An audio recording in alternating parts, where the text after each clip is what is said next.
tuba dukwiye kwigisha abantu mw'isi yose kwihana. Tubwire abantu kwihana. Ntitubwire abantu amafaranga, ntitubwire abantu ngo murumva ngo niwagira ngo uzoronka ubutunzi. Hari abantu bazofata ubutunzi barose.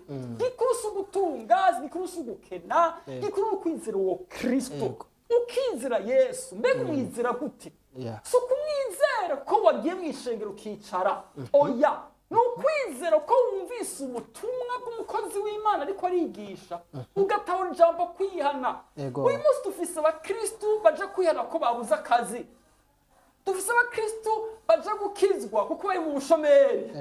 Dufise abakristu baja gukizwa kuko bakeneye abagore, bakeneye abana, abandi bakeneye abagabo, bakeneye ubutunzi, bikaje gukizwa kugira ngo Yesu abiyengere. Umvida w'ikintu kimwe kugira ngo utunge ukura amaboko mu mpuzu ugakora, ariko kugira ngo uje mu ijuru wizera Kristo, wizera umusaraba, ugatora kuri umunyabyaha wewe ugatora kuri umunyabyaha, utarazi ibyaha wakoze ugatora kuri umunyabyaha, hanyuma ukiharwa ndakeneye izo mbabazi za Kristo Yesu. Yesu ataza muri wewe, Imana ikikobera. Kuri iki twasomye yuko ntushobora kwizera utizeye cya kimazi cyatangwa rimwe rizima cya Yesu Kristo. N'ubutumwa bwose tuvuga twebwe abakozi b'Imana tuvuga hatarimwo Kristo, hatarimwo amaraso yiwe, hatarimwo umusaraba wiwe, impfagusa.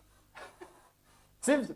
Simvuze yuko utokwigisha abakristu bamaze gukizwa ukuntu warongorwa na mpwemu. Bashobora kurongwa na mpwemu, bashobora kumvira mpwemu.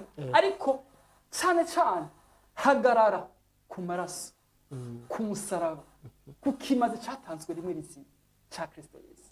Abantu uzoriko urabereka umusaraba, uzoriko urabereka agakiza, uzoriko urabereka ijuru duhabwa kubw'ubuntu.